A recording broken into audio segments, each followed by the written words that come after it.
for Man United or No, just in general. And he's up there I for think sure. But he might be number one. Holland, what are you talking about? Oh, okay. Bro, I keep on.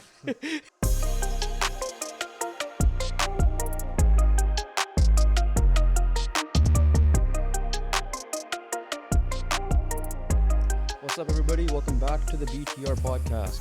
We're getting close to 100 subscribers, so please subscribe if you haven't. We are also releasing almost daily content on our TikTok, Instagram Reels, and YouTube Shorts. So, like Joven said, subscribe for the YouTube Shorts and follow our TikTok and our Instagram.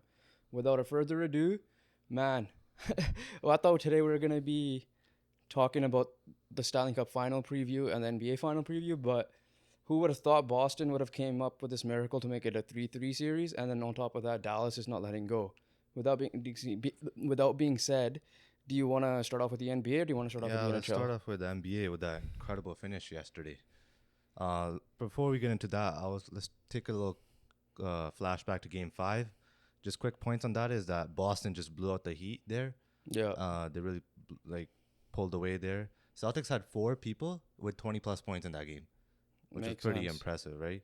And then they shot 40% from 3 as well. So they just had Game 5, and they also had 7 less turnovers.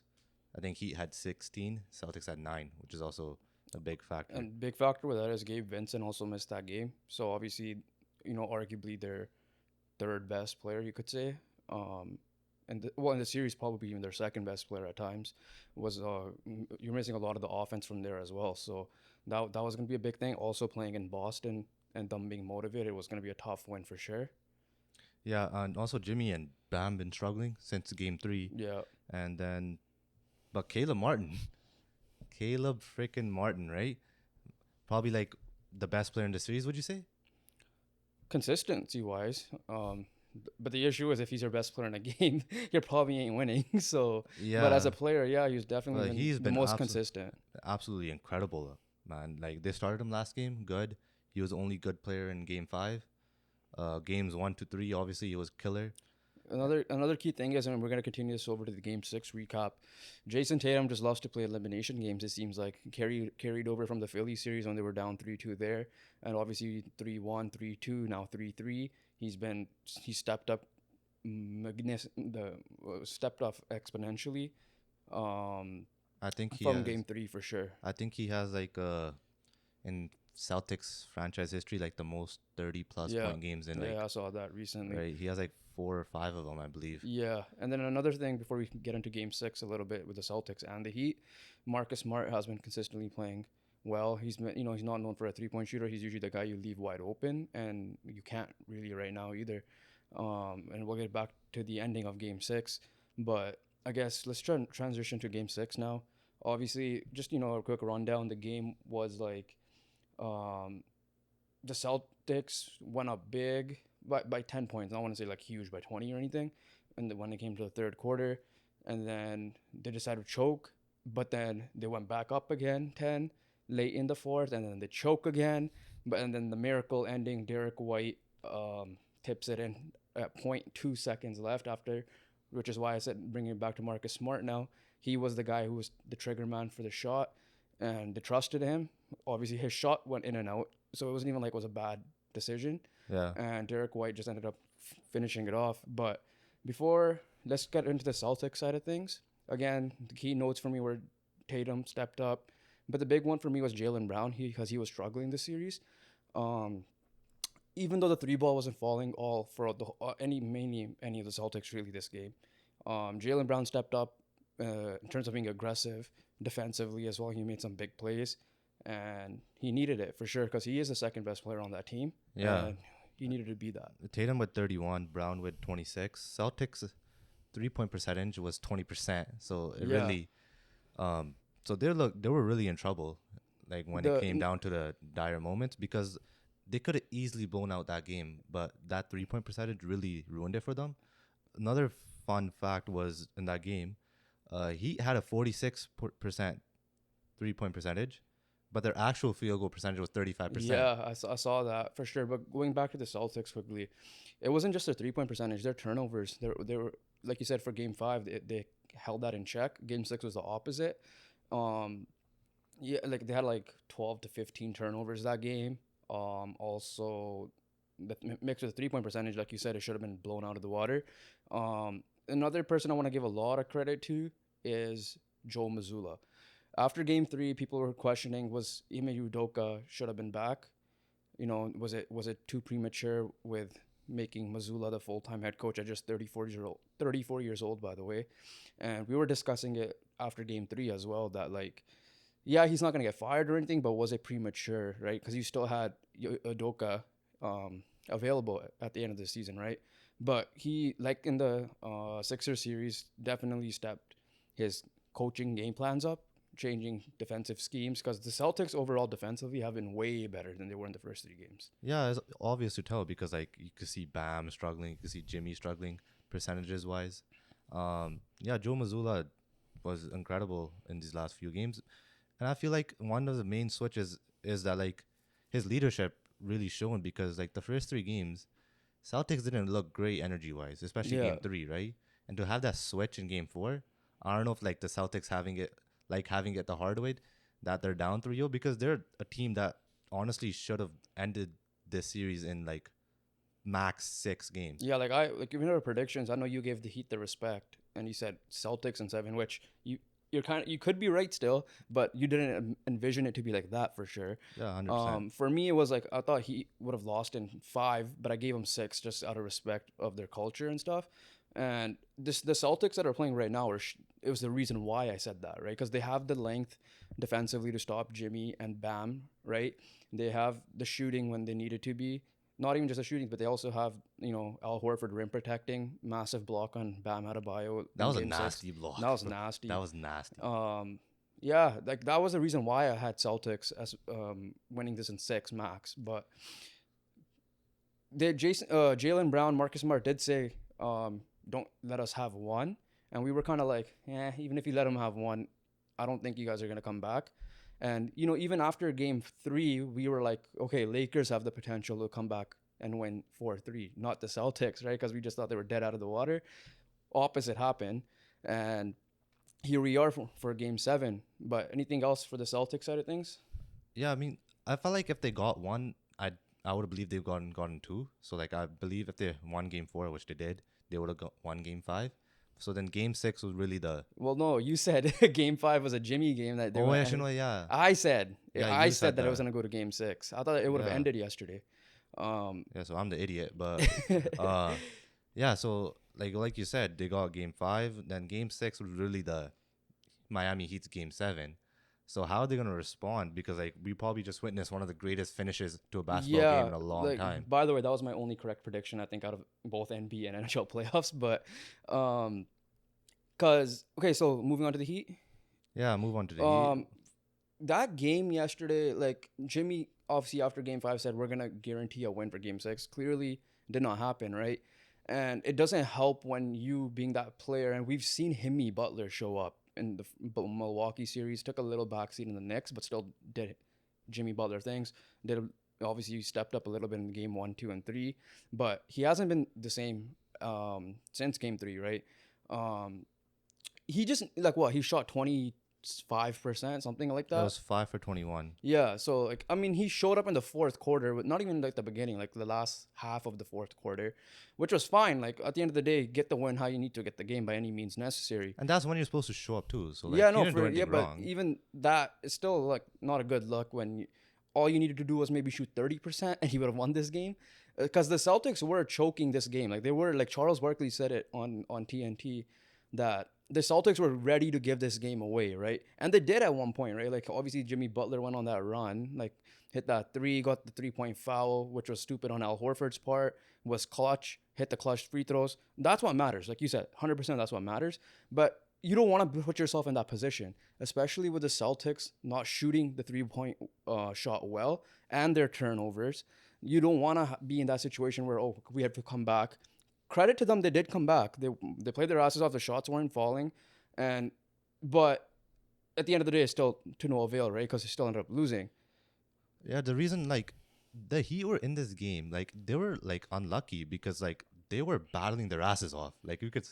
Everyone was saying it. Sure. Commentary was saying it. You could see it. Like, Jimmy was everywhere other than shooting-wise. Bam was fighting his ass off. but he was horrible shooting wise. Bam as a big man should not be shooting the same percentages as Jimmy Butler because he ain't no jump shooter. So like on one hand, you had like Jimmy 5 for 21.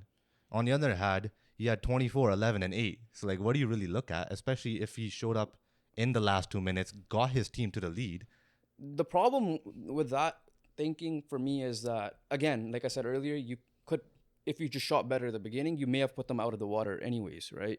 They just got lucky that he was able to do that because, and it's not on Jimmy Butler's fault. He's doing what he can in that fourth quarter to get him that point, to get him up, was it 1 point before the Derek White tip in. The Celtics were not playing well either. They were defensively sound, but not offensively, right? Like they shot horrendous. You give the percentage. Both teams were offensively bad, like shooting wise. Yeah. And then like Jimmy showed up when it mattered. So my point is like you can't really base it now. Like of course, like if he just made one more shot, they would have won the game. Obviously, they lost by 1. Yeah. But like as the game goes on, you can't really dwell on what you're doing. Nothing like no one shot would have affected the one shot. If they made one shot in the second quarter, it wasn't gonna affect anything. The game was gonna come down like this, the way that both teams are shooting. Yeah, no, for sure. It's a game of runs. It's a game of missed shots, make and miss league. Yeah, so like if you shot 25%, if you shot 30%, they would have won the game. You can't really say that too much because the game situation itself would have turned out completely different as well. The other thing, I guess, outside of Jimmy Butler and then obviously Bam struggling offensively mightily was the role players haven't been consistent, right? Outside of Caleb Martin, Kyle Lowry did not really have offensive firepower outside of game. Was it 1? Duncan Robinson has been up and down. You know, he had 2 big threes to put that game close for Jimmy to take over. But then he was not clutch when he needed to because he could have easily, if he hit that second 3-pointer, they would have been up 2 before Jimmy Butler got fouled for the 3-point shot. So like I said, the role players haven't been consistent outside of Caleb Martin. Gabe Vincent was injured. He was playing injured as well. It comes down to that. And then obviously coming to the final possession, it's kind of like, how do you let that offensive rebound come out, right? Like, obviously, there's a lot of switches going on, but that could cost them the series itself. I mean, they came back, did all that just to lose the game. Yeah, obviously, it could cost them the series because now it's game 7. The momentum is with Boston. But another thing is that, like, that bounce could have gone anywhere. It decided to go to Derek White. If you look at the replay again, Jason Tatum had the other side covered as well. He actually had his man beat. So they had both sides covered? They had both sides covered. So like, even if the ball fell to the other side, Jason Tatum had the putback chance. But they did not like double team Smart when they shot, so that's why like they collapsed earlier for sure. That's why Derek White probably had the free run to the hoop. Well, Caleb, I don't know who it was. I think it was Caleb Martin got stuck in that screen when he was coming around because Bam stepped into that play, if I remember this correctly. And obviously Derek White. But again, Derek White's not that tall, so you shouldn't be losing your man like that easily, in my opinion. But it is basketball. Shit happens like that. But it's such an unfortunate situation because you could have made the finals at that point, right? I mean, you had it in the bag. You had 3 seconds left on the clock. He missed a shot. He missed a shot. You're like, okay, game over, right? And then even when we first looked at it, we're like, yo, that's late, right? Like the buzzer went. Sure. The buzzer ball was in his hand. The buzzer was 0.2. And it was 0.2 seconds. But the thing is, like, if Smart's shot was like, it was online. Normal. It was online. Like, it was good. But like, it could have easily just been a back rim, ball pops up, game's over because the ball's in the air. No one's gonna touch that. Yeah, no, for sure. But I think Reggie Miller said it on the broadcast too. Like, you cannot let an offensive rebound happen at that point. At that stage it's not acceptable at that point. It's just like he missed the shot. You live with it if Marcus Smart hit that shot, right? Yeah, 100%. You can't live with yourself not losing your assignment like that, and one of the smaller guys on the court ends up getting the putback layup to win it. And it sucks, but it is what it is, I guess. But before we move on to Game 7, I guess, there was a little conspiracy that had it was like 2.1. It should have been like 2.1 seconds. But it was magically given 3 seconds on the clock. Was that big of a difference? I was looking at social media. It was like 2.1 seconds. I thought it was like 2.8. When Jimmy got fouled was when the game paused, right? Because then the 3 free throws happened. And I don't know when they declared the foul. Now, to be fair to the other side, it looked like, I'm not saying it looked like Jimmy Butler double dribbled before he got fouled as well too. So yeah, it did look off. But yeah, because obviously as a Laker fan, I'm obviously rooting against the Celtics in this case, but it's funny though because it's just like, okay, if that is true, the foul game would have been over. So that's the other funny thing. Obviously, it's conspiracies. I don't know what truly happened, what if the clock was truly running, what the case was, but it is what it is. I mean, with that. there was like a bunch of mini, like a lot of soft calls as Yeah, well, that's for right? sure. But is it fair to say that Derek White just might have had his best moment of his life right there? Derek White has been a really underrated player, a really underrated pickup. I think it was last year's deadline. Yeah. He was in all defensive talks as well. So like, yeah, he had obviously hit the biggest shot of his career for sure, right? So like Derek White, in my opinion, is one of the most underrated players in the league. As like he's a quality 3 and D piece for sure. Could do other things as well. Yeah, he is one of the players that dropped 20 plus, and then he is probably one of the players that I think had Timely threes. timely threes that like really stopped the Heat's runs Yeah. early on in the fourth, and then obviously the big bucket at the end. With all that being said, we're moving on to Game 7, and I'm in a predicament. Obviously, I'm rooting for the Heat, and I should not be saying this as we're trying to transition into this sports media culture, but it is what it is. Like, we hear people say it. Screw the Celtics. One side of things, I want to see history. I genuinely want to see this history made.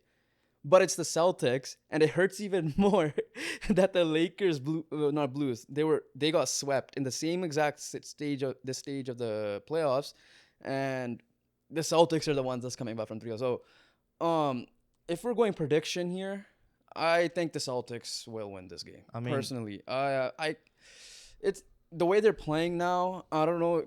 The only way I think the Heat win this game is if Jimmy Butler plays like Jimmy Butler, like Jimmy Butler. There's one point I want to make of that, because now like he had that 2 minute stretch at the end of the game where like Jimmy Butler showed up. So with that, like, there's a possibility of that. You know, if you have like, there's like some teams that like, who they might be getting whooped, right? But they might just have a good like last 5 minutes of a game, and that carries over to the next game where they're like, okay, yeah, no, we could do this for a whole entire game. The problem is they're also traveling. I mean, they're traveling back too. True, but they're going home.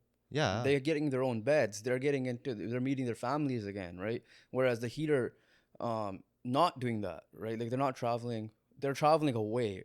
And as much as Boston Celtics were struggling at home at times, they closed it out at Miami, right? And against Philly. And now they've won a key game 5 at home, and all the momentum's on their side. Spoelstra did say, like, we're gonna go up there and get this done, and I hope they do, but it's tough because, like, yeah, you could say Jimmy Butler might turn into Jimmy Butler, but against this team defensively, it's gonna be mighty tough. It's not like this is of course. This is not Bucks without Giannis type of situation. Yeah, like we knew that like once the Bucks got eliminated, the Celtics had the clear path to the final. Yeah, like they were clearly the better team against the Sixers. They just made it rough on themselves. They just almost self-imploded against the Sixers. No, for sure. And then obviously 8 seed versus a 2 seed. Obviously the 2 seed should win, and especially being the 2 seed is basically might be like one of the best teams in basketball in the Boston Celtics. And the fact that you were down 3-0, we were just surprised because like the fact that like, okay, they lost game 1, we're like, okay, game 2 has to be a guaranteed Celtics win. Probably everyone thought that, even Celtics fans and NBA fans in general. And then they didn't. And then game 3, we're like, okay, they might just, their backs against the wall. They absolutely get whooped. And then I guess they really like it tough. I mean, it's a dangerous game to play. It is a dangerous game to play. Because, I mean, it worked out so far. I mean, I guess, okay, so my final prediction before I let you give your prediction, I think Celtics win this game. I think they will win the game 7. But imagine, like, coming back 3-0, making it 3-3, and losing game 7. One thing for the Celtics is that this is the fourth team ever. They're the 4th team in NBA history. But this is the first team home to be at home. That's why I'm giving them the edge. I mean, I originally said Celtics in 7. So I'm just going to stick with it. That's, like, because, like, they have all the momentum, and I can't see them losing this. And we've seen elimination game Jason Tatum. Yeah, elimination game Jason Tatum. He had 51 last time in game 7. So it's gonna be tough, and it can the Heat. Spoelstra is probably the best coach in the NBA, so I won't put it past him. But the question is, can Gabe Vincent's injury hold up? Can the other guys do what they did in game 1, 2, and 3? Can Duncan Robinson hit some shots? Can Kyle Lowry step up? He's been there, done that. So. And against Jimmy Butler himself back then with the Sixers, right?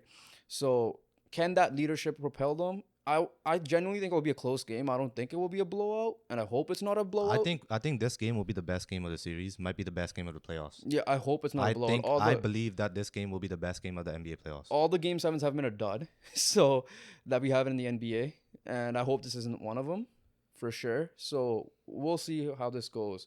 So we both have Celtics winning. Yeah, we both have Celtics winning. So I guess another team that was dead in the water, and now has come out alive is the Dallas Stars.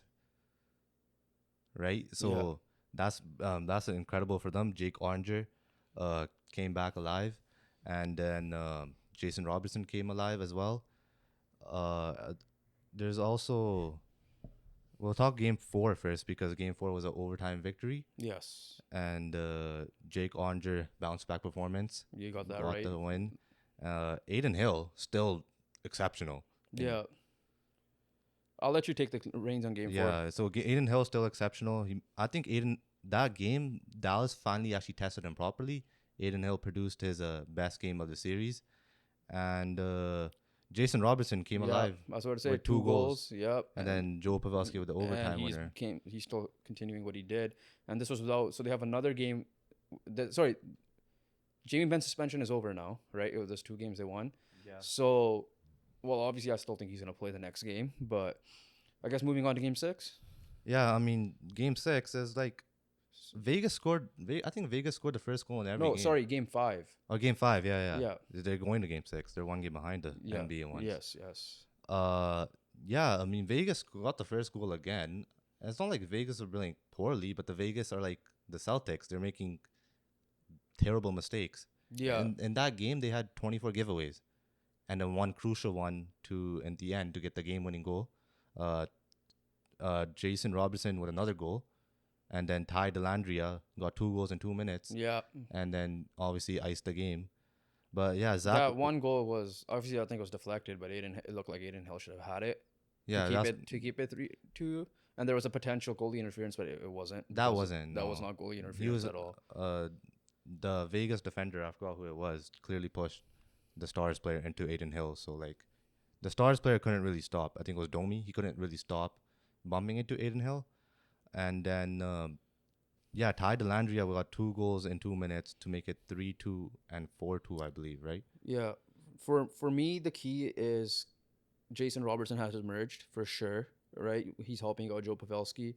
Obviously, I don't think I heard much of Rupe Hintz, but I'm sure he's doing fine as well. But even then, like the key was, I think Jason Robertson is the best player, right? And he has emerged now, not even just for special teams, but 5-on-5. And now the one thing I'm looking for Game 6 and potentially 7 is what's Jamie Benn gonna be doing, right? Like, obviously he'll be motivated. He'll be thankful that like, okay, I have an opportunity now. He's their captain, so I don't see them benching Jamie Benn. There's no chance. There's no question. The question is, can Jamie Benn come in? And obviously, I don't expect him to be the Jamie Benn of old, but can he come in and produce a little bit and just don't be a dumbass, I guess, with what was going through his head at that point. No, it's not even that. The key is not any out. The key is Oranger. And that too. The key is Oranger. If Oranger is playing well, Dallas will always have a chance, right? And clearly, the games that he didn't play well, Dallas got whooped.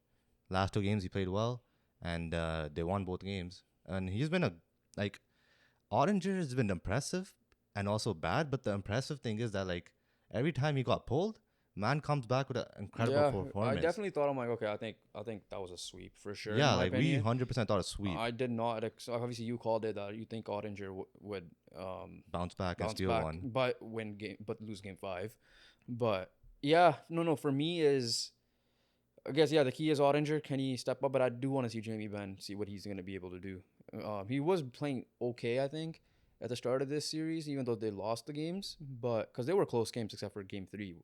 So yeah, every game was close. Yeah, like 1-goal games, overtime games. So, for me it's that, and can Vegas reemerge themselves? I guess there's no other thing I could really say. The thing is, Vegas is they just need to play cleaner, right? Yeah. Obviously, the series is still going on. There's still potentially 2 games left. Yeah. So we can't really like say too much because like Dallas has the momentum right now. Yeah. But in my opinion, Vegas is still the favorite. So in game 6, and I believe in game 7 if there is one. So let's move on to the predictions. Game 6 is today at the time we release this podcast. Yeah. It's in Dallas. Do you think Dallas pull off a Boston Celtics and tie the series? That's the thing. It's so hard because Vegas, like, if you like watch the games, you could see Vegas be in control of the games, right? But you could also you see Vegas, like, they took the penalty in overtime, in game 4. Pavelski scored. Zach Whitecloud made that horrible turnover behind his net. Yeah. Ty Dellandrea got the puck in front, finished it. They got the Game 5. that was in game 5, I believe. Was that the game winner? No, That was the game winner. No, that was the game clincher. Was that the third goal? No, the third goal was the one where it deflected and Aiden Hill. Yeah. So that was like, all right. That was just so that pretty much clinched the game. That just put the cherry on the top, right? So Vegas, they're in control, but they just need to play clean, right? Like these mistakes, 24 giveaways. I think Bruce Cassidy came out and said, with 24 giveaways, we ain't beating the Coyotes. Yeah. Do you think Vegas wins then? It's hard. Dallas is at home too, right? Need a prediction. What do you think? It's tough. It's very tough. Just because, I don't know if, like, the thing with Ottinger is, like, you don't know when he crumbles. Like, it's random when he crumbles, right? Like, game 3 was a must win, obviously, and he crumbled. So we don't know if he's going to crumble in game 6. But elimination game-wise, Dallas has been fine because, you know, they've gotten to this far. Game 7, obviously, against the Kraken. Ottinger played well. Game 6 to clinch against the Wild. Dallas played well in general. So I think, just because I want to see as well, I think Dallas forces a game 7. I was about to say, I'm like, give me Dallas. I'm hoping, I want to see history again. I think this might be the first 3-0 comeback, like full-on comeback since maybe, actually no. I know the last one of the few last ones I remember was Philly on Boston. No, there was a one 2015, right? Was it Kings? Couple years. It was Kings on Sharks. Okay, so I think it was that one. But no, give me Dallas. I want to see this again. Game 7, we also have to make that prediction because since we're both saying it's gonna go to game 7, it's in Vegas. Obviously, it's on Wednesday night. So yeah, we'll be recording after the game. Do you think Vegas pull off a Canucks and from 2011, or do you think they choke it like like Boston, like the San Jose Sharks? The thing with Vegas is ever since they made the Cup final in their first year, they haven't been back, and like they were favored. And also they've choked. They choked. Like, they haven't lived up to that. And that was like, they weren't even supposed to make the finals the first year. And I think, that, yeah. you got 3-1 to San Jose. 3-1 to San Jose. And you were up 3-1 in game 7 as well in that game. Yeah. And they blew that lead. The one where in the bubble, Vegas beat the Canucks. They almost blew a 3-1 lead there. Yes. Got there, played Dallas.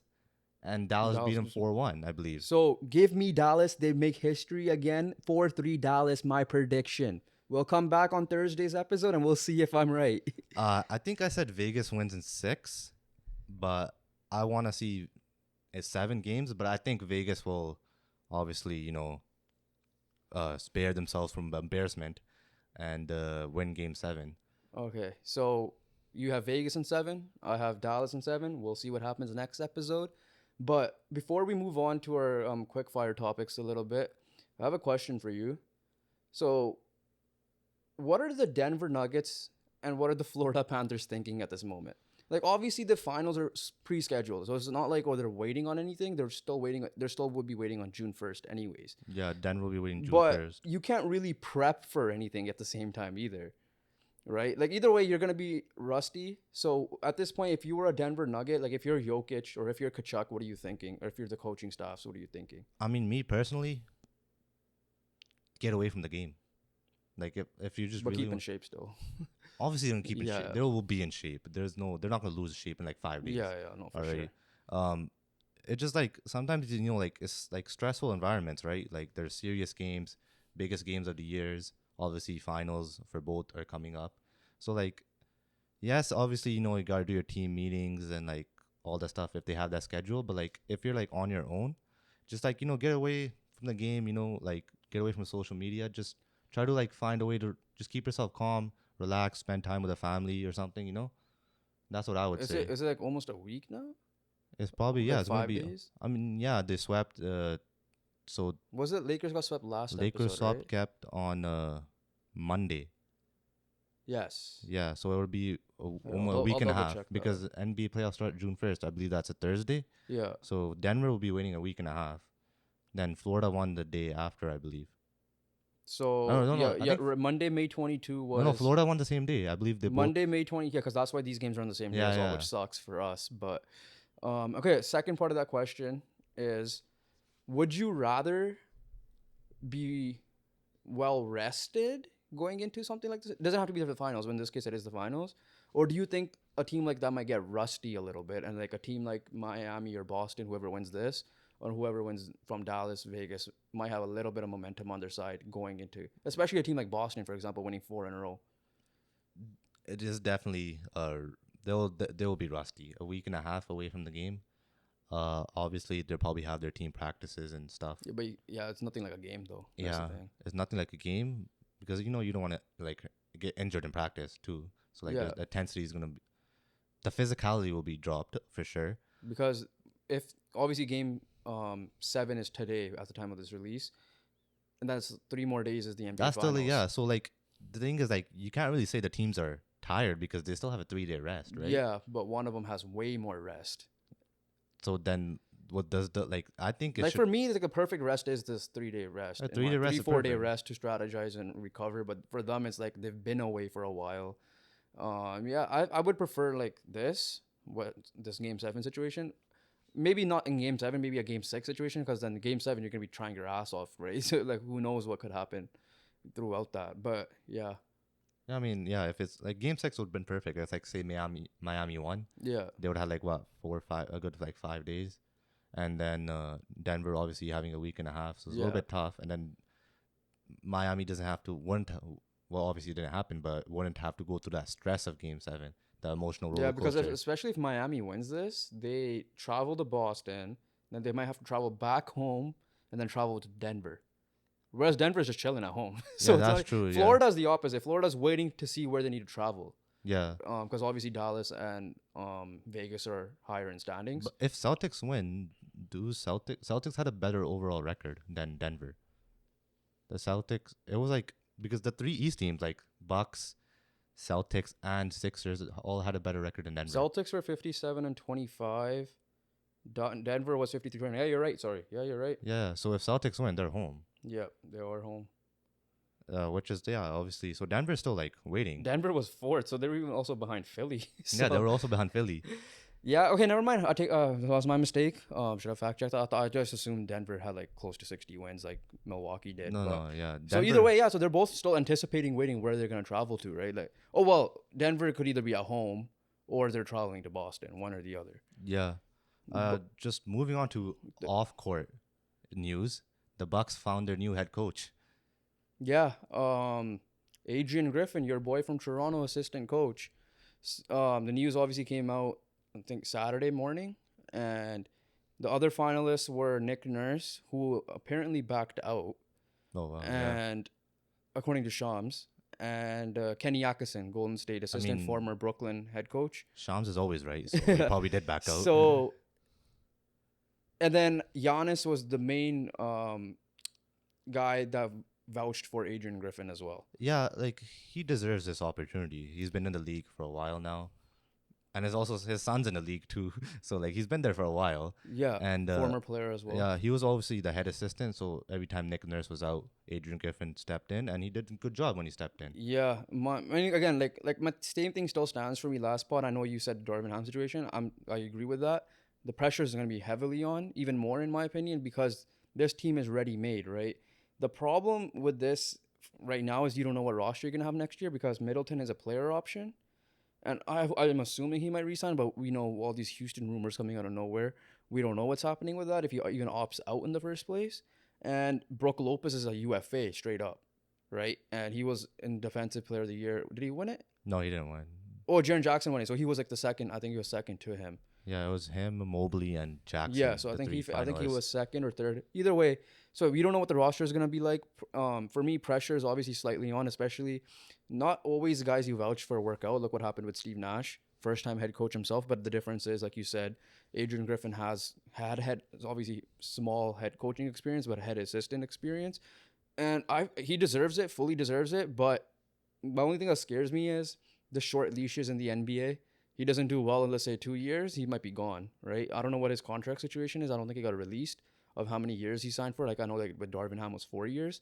So if he shits the bed this year, who knows what happens? I hope not. Like I said, I don't hope for the downfall for any coach. I'll be rooting for him because I love seeing first-time head coaches succeed. We saw it with Udoka last year. We're seeing it with Missoula this year.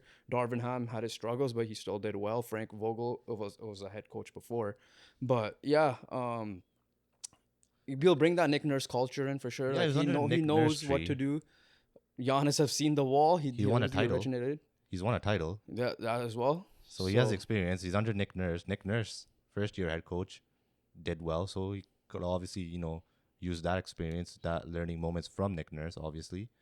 So the other available right now are Houston. Obviously, he was Udoka.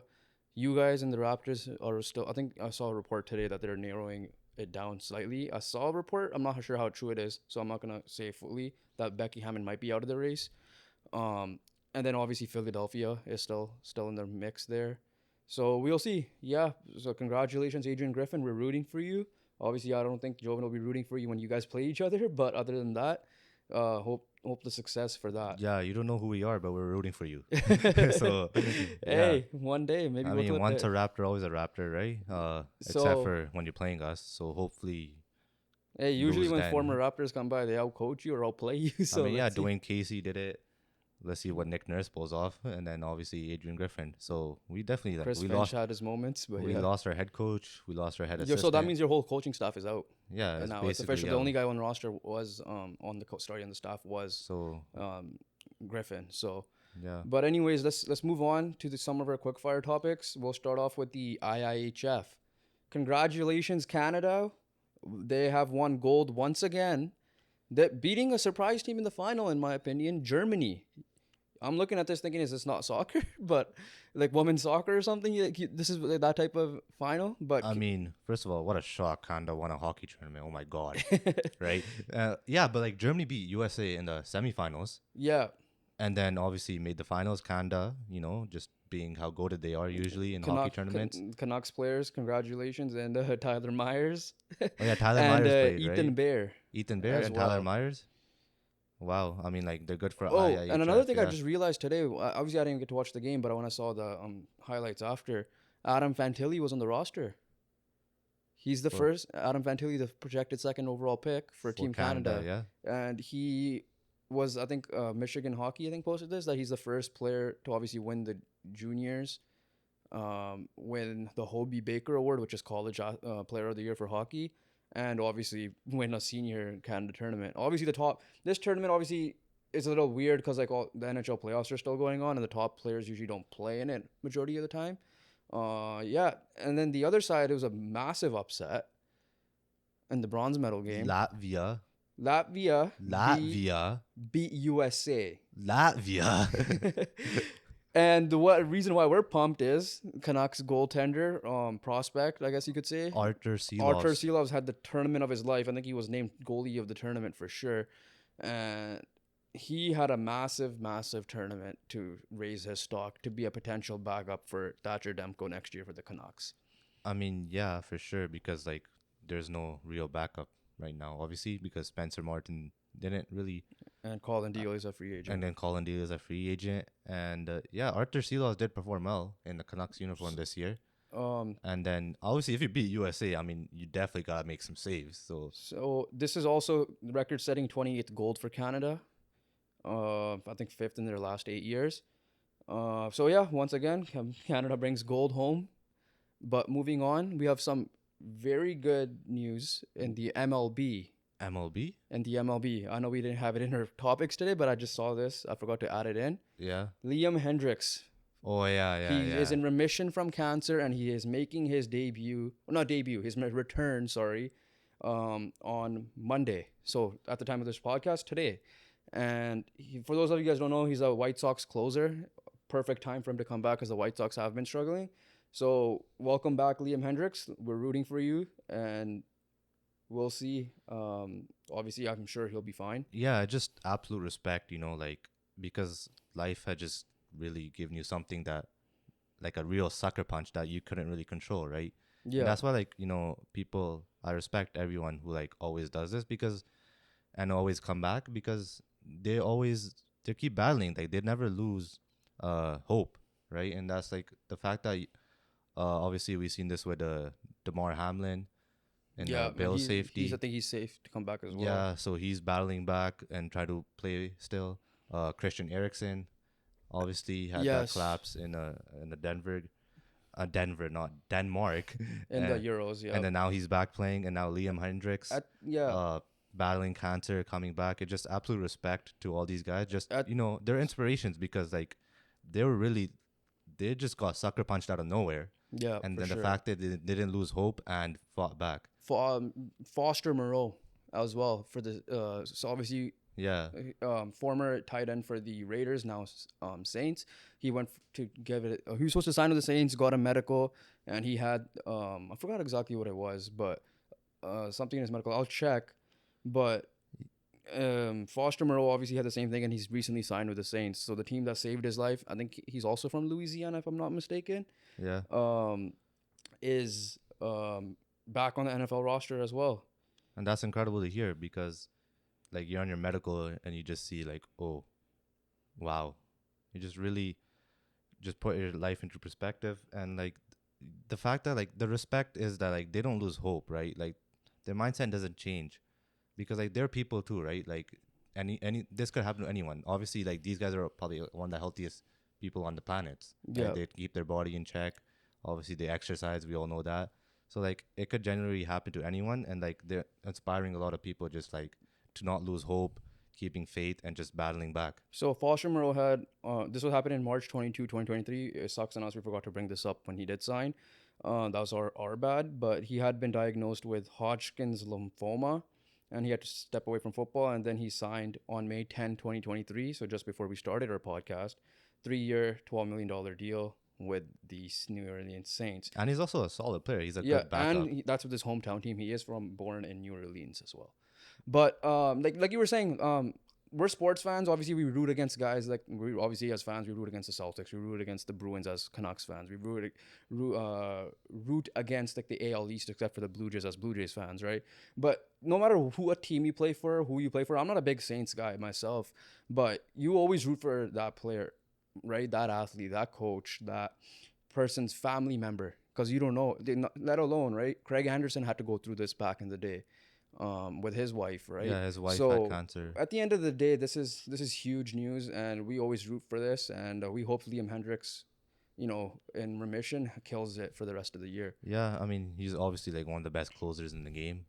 And if he just comes back to the same level, it'll just be an incredible story and an inspiring story. And hopefully, like, other people get inspired out of this who are facing their own battles and everything, stuff like that. Yeah, and just not to ignore whatever you feel and stuff. But anyways, let's moving on from the Foster Moreau and all this to D-Hop. DeAndre Hopkins has officially, we have NFL news in Finally, May. yeah.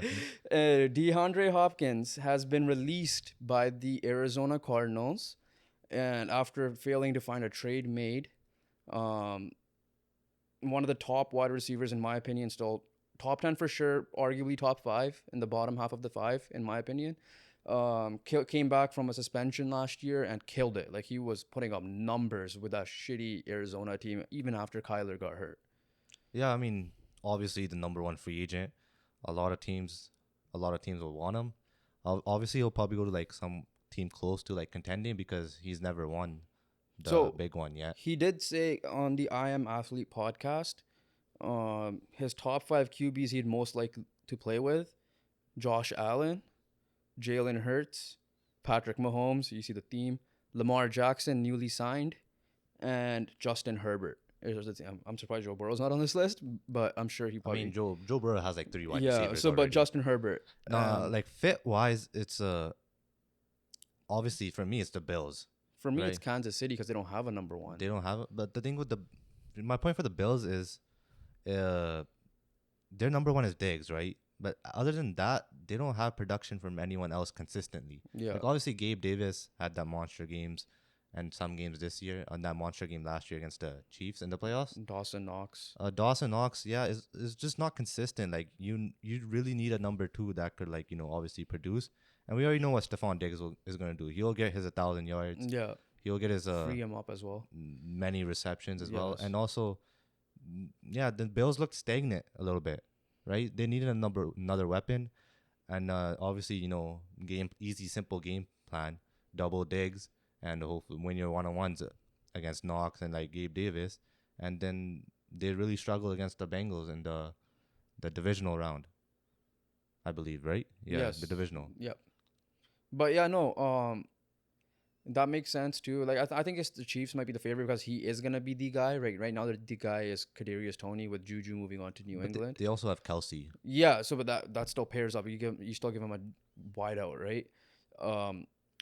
He also did mention on that same podcast that he wants a stable front office, which obviously ticks the bell with Buffalo as well, and a bunch of the other spots. He wants a QB that loves the game. All 5 of those guys on the list do. Oh yeah, they all love it. So yeah, and there are other teams that they're not on his list, I guess you could say, or like the Giants, the Chicago Bears help out Justin Fields big time. Yeah, but I doubt I doubt he'll go there now, but maybe in the future, because I think he'll sign a 1 year, but who knows, right? He's a free agent. He might obviously want more money to show that he still could play. Detroit, stuff like that, like teams like that as well. I would say they should move up on it. Obviously, he's my favorite wide receiver. Obviously, sucked seeing him play against the Colts every year, so I wish he's a Colt. And another sneaky one is the Jacksonville Jaguars, I heard, which I don't want to happen because especially adding Calvin Ridley. But so your prediction is the Bills? Yeah, for me, the best fit is the Bills. How about the Ravens? Your boy Lamar Jackson's there. Yeah, pair him up with OBJ. Obviously, you gotta pair him up with OBJ, but I'm just saying, like, for him, like they have OBJ and Mark Andrews, right? Obviously, Kansas City don't really have anyone other than Kelsey, but they also shown that they're not in dire need than anyone other than Kelsey as well. So for me, it was just like for the Bills, it was just like Diggs, and then a little layoff. Yeah, I guess my like prediction, consistency wise, like if Gabe Davis or like Dawson Knox were consistent, like they won't have an issue, but like they really need a number 2 just production wise, and D-Hop will obviously, hopefully healthy, give them that production. It also depends on who has the cap space, right? I think obviously I don't think Kansas City has that much cap space. We don't know if he's gonna sign for a minimum, right? So I'm gonna ride with the Chiefs. I thought he was always gonna be a Chief even during a trade thing, because they need a number 1 wideout still, in my opinion. But I guess moving on to our final topics, the domestic leagues, European soccer, have officially ended. There's still finals going on that need to happen. FA Cup final. Obviously, we have an interest in that. I think the Liga still has 1 more week. Most of the leagues, I guess, have have officially called it their season. Obviously, we have a lot more intrigue in the EPL final. The European finals still need to happen. The Europa League and all that. I think that's this week. Champions League is in 2 weeks, I believe. Yeah. We'll talk about that during that time, but let's just talk mainly about the EPL. We'll start off with the EPL. The top 4, like last week we talked about it. Yeah, top 4 got clinched. Man United and Newcastle clinched midweek because they had a game in hand. Yes. So it's no change. Man United finished third. Man United finished third. So it's City, Arsenal, Man United, Newcastle top 4. Liverpool and Brighton clinched Europa. And then one of the big games today was Aston Villa winning. Yeah. And 2-1 over Bournemouth, I believe. No, not Bournemouth. It was Brighton. Brighton. Yeah, so Aston Villa beating Brighton clinches Conference League, which leaves Tottenham out. Even though they won, they are officially out. And then transitioning that, Tottenham beating was Leeds, and because of that loss, the Leeds United are officially relegated. And the other biggest matchup was Everton's game, and it also was Leicester's game. Leicester, both teams won, but Everton was already ahead. So Everton stays up, and the 3 relegated teams are Southampton, Leeds, and Leicester. So before we move on to the promotions here, I just have a quick question for you. Those 3 teams, I guess my first question is, how fast do you think they'll move back up to the Premier League? Depending on who they lose as well, right? Yeah. So I guess It's tough. I mean, obviously you would say it's Leicester, but Leicester is gonna like they've been up for a while too. Like they came up in 7 years. But 27 normally a years. team that wins the Premier League doesn't go back down anytime That's the soon. issue. So like I don't know how far they're gonna crumble because obviously they have a piece like James Madison.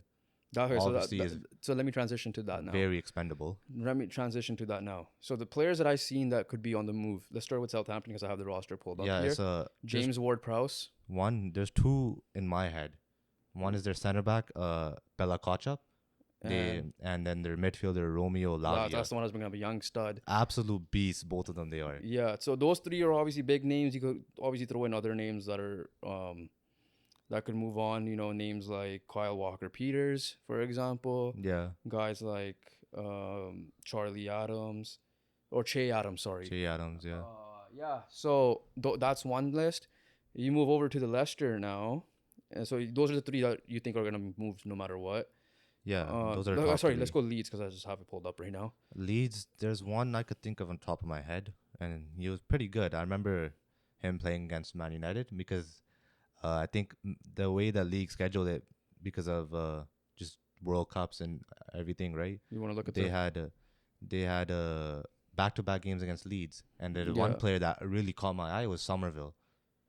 He was absolute beast against us both those games. Yeah. And so he was one name I saw that could be very expendable. They also have a bunch of Americans that are good in Tyler Adams, Weston McKennie. So, and their goalie's not bad either in Meslier. I don't know how old is he? He didn't play today. He's pretty young. He didn't play today. It was a big game, so I don't know if that says something. I don't know if he's injured though. Yeah, but he was on the bench. Okay. Junior Firpo is still there from Barca. So there's some names there for sure. You said Somerville, Ailing. I liked how he played. Yeah, but I think Ailing's a little bit up there in age. The older guys that might leave might be Rodrigo. I don't think he'll stay. But yeah, I could see all three teams moving back up. But before we go into that Leicester City, I think the obvious one is James Madison. Oh yeah, that's obvious. He's been like on the rumors for like the last few years now too. Who else? Johnny Evans. He was getting glazed. Maybe, yeah. Ricardo Pereira. Soyuncu was being linked, but I don't know how. Soyuncu's I think he's a free. I'm not even sure, but yeah. There's the one thing's for sure. I don't think Jamie Vardy's leaving if he was been that loyal. No, he's not leaving. I mean, he's also old. I don't think anyone's gonna want him. Oh, and Didi, and I think Tielemans is already leaving. I think he announced on free, so he could be a decent pickup for some teams in the Premier League or. Yeah, it'll be good. I mean, Shoney could start as center mid, but he could also be a good backup midfielder for like the bigger teams. Yeah, I guess. Okay, so those are the relegated teams. Yeah. Let's move on to the promoted teams. The ones that were already announced were Burnley and Sheffield United. So those guys were automatic berths as the top two. And the playoffs happened, which was Luton Town, Sunderland, Coventry, and it was Middlesbrough. Middlesbrough, yeah. The final happened yesterday on Saturday. It was a good game. It was between Luton Town, who went through against Sunderland, and it was Coventry who beat Middlesbrough, and Luton Town ended up winning in penalties and extra penalties too as well. Yeah, right. It was like the 9 shooter, or was it 9 shooter? I think it was a little bit earlier, maybe. Yeah, maybe 7 or 8.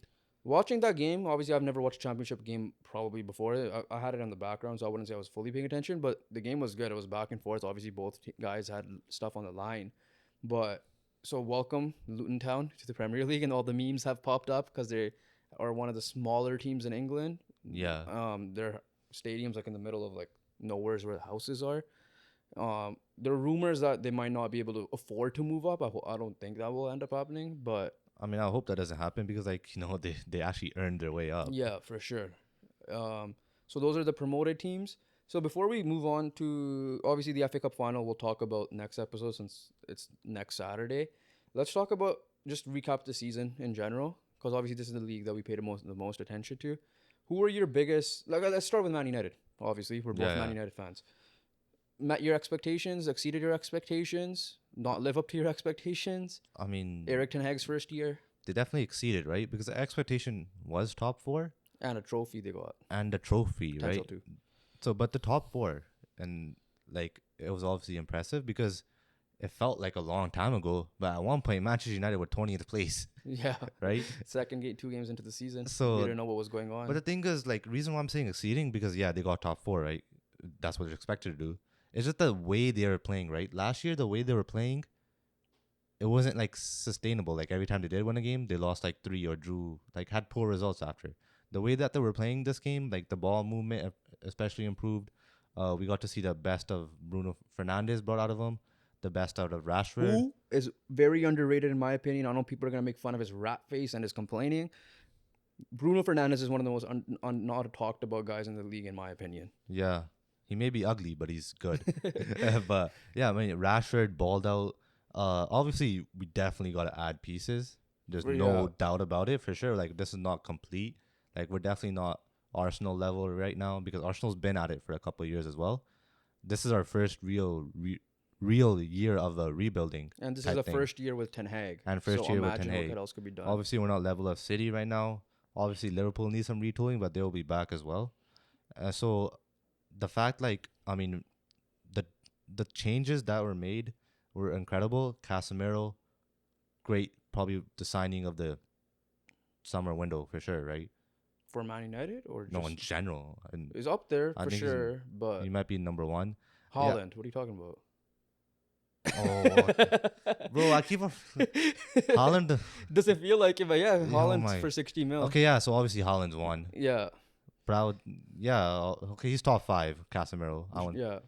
I mean, people But, like, thought he with was the here for the impact- money. So yeah, the impact he made. he's had his obviously. moments as a bad, like obviously the red cards, which was some of them were stupid, but yeah. Yeah, I mean, and other signings like Sancho up and down. He definitely ended on a high these last couple weeks. Yeah. Anthony up and down, and now he's injured, unfortunately. He should be ready for the final, according to Which will be good. Martial, honestly, had like a decent Injury prone year, year. but he was really injured. Center backs, Maguire's still shit. Has been shit, and Lindelof was good. will though. still be shit. Lindelof was a great surprise. The other guys were fine. Is this And then whoever was obviously partnered with Maguire just made was him look bad, right? So Lindelof, Luke Shaw had to play center back. For yeah, I mean, just Maguire's just that bad that Luke Shaw had to play center back. But obviously Luke Shaw, great bounce back year for him. Yeah. Aaron Wan-Bissaka, pleasant surprise. I think he's the most improved. I think He was someone on most Sky improved. Sports said he's also the most improved. Yeah, because he wasn't starting. He wasn't getting games. Listen, like we you know, you and your Tyler Watt, like you wish the Canucks would still have him.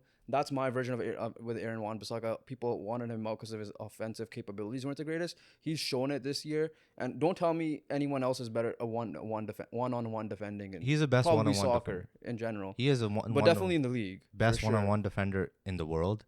So like right back, I'm happy with, because him and Dalla will have a healthy competition. Lisandro Martinez, what a signing! Everyone called him a midget. He might be the signing more just because of the value as well, and He might be a midget, but man absolutely plays like a giant. Yeah. And then obviously Varane and him paired up was obviously one of the solid center back pairings of the year. Yeah. Yeah, I mean they had their moments obviously against Liverpool, but like other than that, really they've been really solid. The one thing for me with Man United was home, insane, probably the best team in football, but away, the worst team in football. Probably like the 7-0, the 6-3, like 7-0 to Liverpool, 6-3 to City. The only good game was, I guess you could say, was against Arsenal, even though we lost that still 3-2. 1-1 to a crappy Chelsea team this year early on. Tottenham, we blew it. Yeah, we were up 2-0 against Tottenham. We blew it.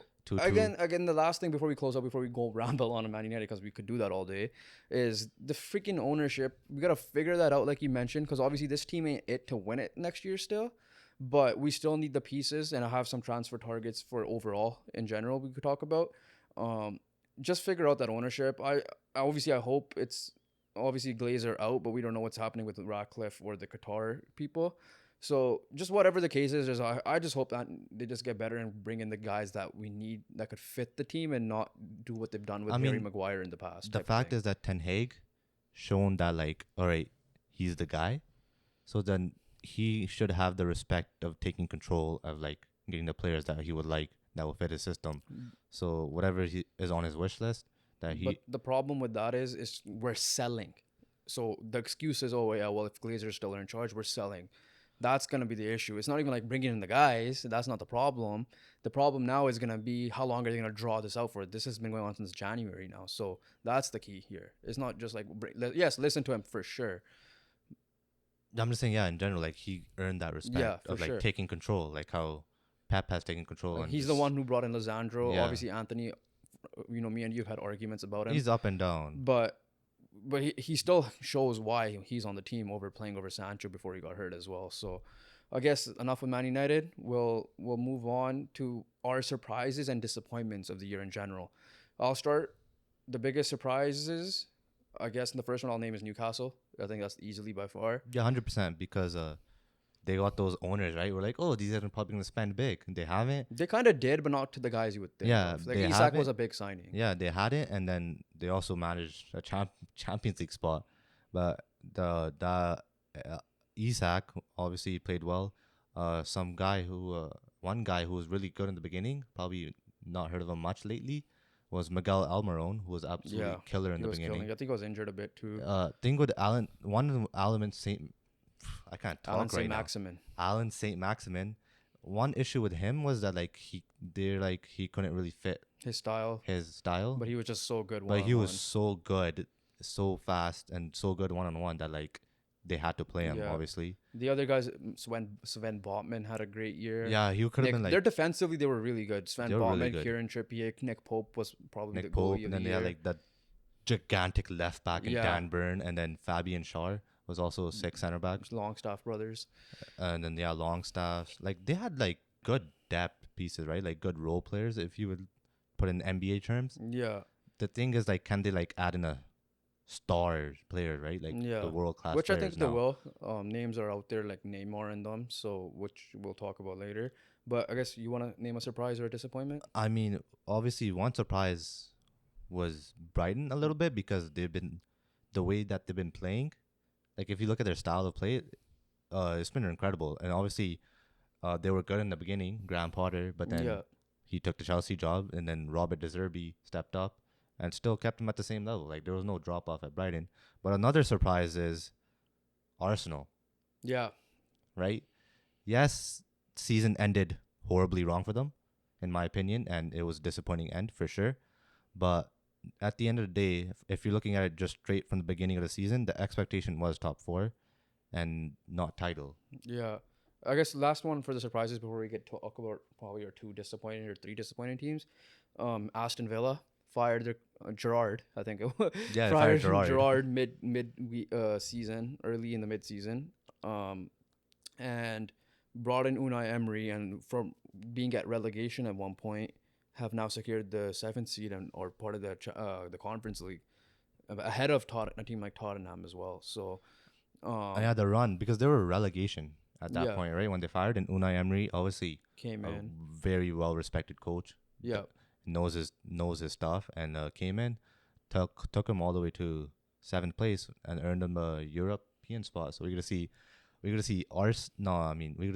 Newcastle in the Champions League. We're gonna see Brighton in the Europa League, and we're gonna see Aston Villa in the Conference League, which is incredible to say, because if you're 5 years ago, we're these teams will never be contending Europe. They'll be mid-table at best. Yeah. I guess moving on to the disappointment, easily, Chelsea. Obviously, I mean, you spent what, $1 billion? 600 million. So you're not even far off in a way. You spent $1 billion to sign every single player, and you still didn't address your biggest need. Striker. How the hell do you manage to do that? It's they went a new owner came in, Roman Abramovich sold, and Todd Bowley, American owner, came in, and he just he kind of did the Ishbia thing but failed. Ishbia came in as give me Kevin Durant. Now he fired Monty Williams. He's taking that control. He came in as okay, let me spend. Obviously Lukaku was okay, I want out, because he wasn't getting along with Thomas Tuchel. Tuchel, for whatever reason, got sacked. I don't even think he should have been sacked. Maybe at that point he did. Brought in a guy in Graham Potter. I remember I was with mom somewhere, and I messaged you, I'm bro, Graham Potter is now Chelsea's coach. We're screwed because Chelsea's stacked. And we're okay, well, Graham Potter shot the bed he was the worst coach. And that's why I'll pose a question in a second here is, and then you fire Graham Potter, and you somehow decide to bring Frank Lampard in, who struggled in Everton, who struggled in Chelsea, and I've seen Chelsea fans on Twitter and soccer Twitter or something. They're like, okay, this guy's a club legend. Why would even him come back? Obviously, he wants to try to revive his career because he struggled in the Premier League. Um, Clearly, I don't think they won one game, and then They two won one draws game. maybe, and yeah. So, and then on top of that, you went like name chasing, like you went after. Who were the guys that earlier in the year? Fofana, Benoit Koulibaly, Bereshele, right? They went Cucurella, Cucurella. um, And then after that, you went after Enzo Fernandez. You spent a lot of money, which is a fair signing. He's a great player. he still played. Enzo He was fine. Enzo was fine for them. Then you went after João Felix, but then you fire Graham Potter, and João Felix is benched because Frank Lampard doesn't believe he fits. And then, Mudryk was this close of joining Arsenal. You could see Mudryk sharing his stories and stuff. Like, I'm an Arsenal player soon. Chelsea hijack him. Yeah, it was something. And then, again, like you said, the biggest need is striker, and they don't fix that. And obviously, they brought in Pochettino. I still think Pochettino's a good manager. So, the scary thing is, Todd Bowley decided to back off and focus on other things. So, which means Chelsea's back in control with Chelsea, like the director of football. One thing and all I that. want to say, like, I know he's the owner, but who let this American take control? Like, he doesn't know jack shit. Yeah, it's something for sure. Like, obviously, I'm not a Chelsea fan. I love that they're 12th place. I don't care that they were. But the one thing I want to say for sure is, like, when United shot the bed last year, we still made Europe. So when some of these teams do bad, they do bad, right? Yeah, I remember one time when I think Chelsea won the title with Antonio Conte, and then the next year they were like 11th place. Yeah, like Eden Hazard did not score a goal until like the last game of the season. Yeah, or something. and I think like they won a while back with Jose Mourinho in the second stint in Chelsea, and then obviously had a poor year after. Yeah, they've been up and down, but I still think next year Chelsea should be back. They just get a striker, which they're going after, a guy that we're going after in Victor Osimhen. So I still think they'll be fine next year. I hope they aren't, but I think they will be. But I guess moving on, let's talk about the guy they hired, Pochettino, his former team in Tottenham. Also, I think disappointing, did not even make Europe. Yeah, obviously it's disappointing. You could just tell, like, I mean, Antonio Conte got fired, and he said it himself. He's like, this team's not built for winning. Like, their management or ownership, they're not built for winning. They don't put winning as their priority. They're not a winning club, and it's clearly shown because they have 0 trophies in the cabinet. Harry Kane, 30 goals was not enough to even get to Europe, and his name is now being linked to Man United as one of the transfer targets. I guess let's move on to the transfer targets now. Anything else you want to say about Tottenham, or that's it? They don't deserve much. Your shit. It's as simple as that. Yeah. So, and it doesn't help when your main rival is like almost won the league. But yeah, I mean, moving on to transfer targets. So the first one, like we were mentioning, Harry Kane, he's linked to Man United. Obviously, he's a great player. I'm not saying Man United shouldn't get him. I would prefer someone younger like Osimhen personally, but even if we get Kane, I'll be fine with it. He could also fit Chelsea. He could also fit Bayern Munich. So let's just go overseas a bit. There's a guy like that. Osimhen is the same thing from Napoli, who were league champions over there finally. And he's linked to PSG even. So that's another one. And then obviously with PSG, Messi being a free agent, so he has obviously an option. I mean, there's rumors obviously going back to Barca or Saudi League and reigniting a rivalry with Ronaldo. But Ronaldo probably says he wants out, so we don't know. Yeah, he has also an obligation and then with obviously Inter Miami as well. Yeah, and then Neymar has obviously been on the rumors as well. Yeah, I think he was linked to Chelsea as well. I don't know why they need another winger, but Neymar's issue right now is like he's as good as, I think he's still a top 10 player. He's just injured in my eyes. But that's about it. Let's talk about this little bit of the smaller names. Going back to Napoli, I think this is a guy Man United is heavily linked to, in Kim Min-jae. Yeah, would be a great addition at center back with our depth. At it. Yeah, Harry Maguire leaves. He was with the Korea Republic in the World Cup, and like with like 7 Kims in the starting lineup. Yeah, he was. And he was one of the best Kims there, obviously. Yeah. And moving on to a couple of other smaller players. Today was their last game, probably with Brighton. Moises Caicedo, also, and Alexis McAllister, which World Cup winner. Sucks because like they made Europe, right? And like they're losing like two of their best players. Yeah, McAllister is, I think, heavily linked to Liverpool. I think the deal should be done, and that's big on for Liverpool because they need a center mid. And Moises Caicedo is, again, he was linked to Arsenal in the summer, or sorry, in the winter, January. and now he's linked to us. He's linked to Arsenal again, and anywhere else. And they've pretty much confirmed that they almost went out. Even their manager said that it's probably time for them to move on to bigger teams. But it's Brighton; they always find young studs. Their So scouts Evan are Ferguson is killing it there. Evan so Ferguson. he's gonna probably leave next year.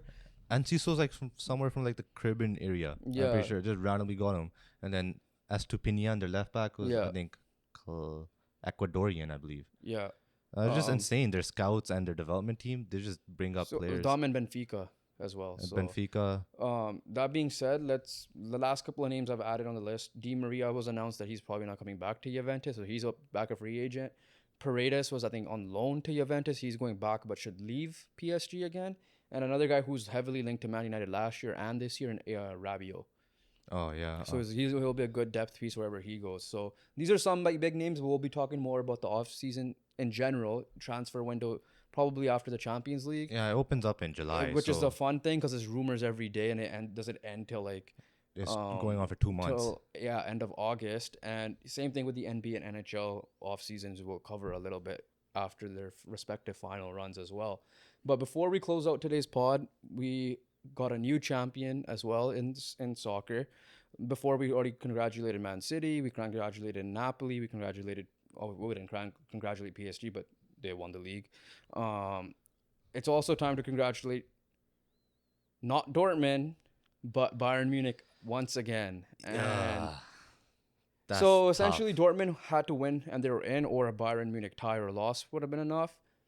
Dortmund bottled it. They tied 2-2. They were down 2-0 as well. Yeah, so which is not a good position to be in because you had to score 3 goals and they missed a penalty, if I'm not mistaken, Sebastian Haller. Yeah. And Munich was up 1-0, Bayern, and they tied 1-1. But in the 89th minute, Jamal Musiala scored a crazy goal that helped them secure the title. And this is also, sorry, I forgot to mention his name, Jude Bellingham's last game with Dortmund, most likely, as he's this close of signing a deal with Real Madrid as well. Yeah, which sucks. I mean, one player you feel bad for is like Marco Reus because he's been there forever. Like, people leave Dortmund. He joined the team essentially right after they won. Yeah, so the last time they won. The thing is, like, Dortmund had Lewandowski, gone. They had Hummels, gone, and came back. Yeah, but like all these people left, and Reus just always stays. Holland, now Jude is leaving. Yeah. And who knows, he could potentially leave, but like it just sucks for him because like someone that loyal, someone that good. One thing I noticed on Twitter was hasn't won a league title. One thing I noticed on Twitter was that people want to obviously clown on Harry Kane, but it's the same deal with him. Like, yes, like obviously he's on Tottenham, so it's easier for us to make fun of him because we're Man United fans. You know, we have cousins that are Liverpool fans, Arsenal fans, right? People we know that are City fans, whatever the case is. But it's the same situation with him. Like, he's been killing it there, and he couldn't get shit done. He made it to the Champions League final, but lost. So, yeah, like, for the guys like that, you feel for them, obviously. Like, when is enough going to be enough? Dortmund obviously had chances to even win before. They bottled it late, like always. So, it sucks. I was rooting for Dortmund, but, you know, it is what it is. You got to close it out better. But, yeah, for sure. But another Bayern news is they fired their CEO, Oliver Kahn, right. Club legend as well. When they won the title. Yeah, and the other guy in their front, I forgot his name. I forgot his name. But Oliver Kahn was the big name. And they didn't even let him celebrate the title. He wasn't even there. I think. Yeah, he wasn't even there. He wasn't there. Then another funny thing was that Thomas Muller was just looking at his phone on the bench, checking the Dortmund score, I'm pretty sure. Obviously, because I'm assuming when Musiala scored, he probably checked to see what their score was. And if they were tied, obviously it favors Bayern, which it did. Yeah. Oh, I guess forgot one last thing. We're going to jump back to the NFL quickly. June 1 is a key date to watch out for. With all the cuts happening, it helps with the roster fluctuation. That, you know, a name to look out for that could be available is Dalvin Cook. Team like Miami could be looking after him, you know, team running back needy team. So June 1st, which is this Thursday, to potentially there'll be more cuts. So keep an eye out on that as well. I think that's pretty much it from us. And yeah. Yeah, that's pretty much it. Like, comment, and subscribe. Follow all our socials. Like I said, we've been posting a lot on TikTok, Instagram Reels, and YouTube Shorts. And we hope you guys enjoy the Game 7 today and the other hockey games as well. And we'll catch you guys in the next one. Peace.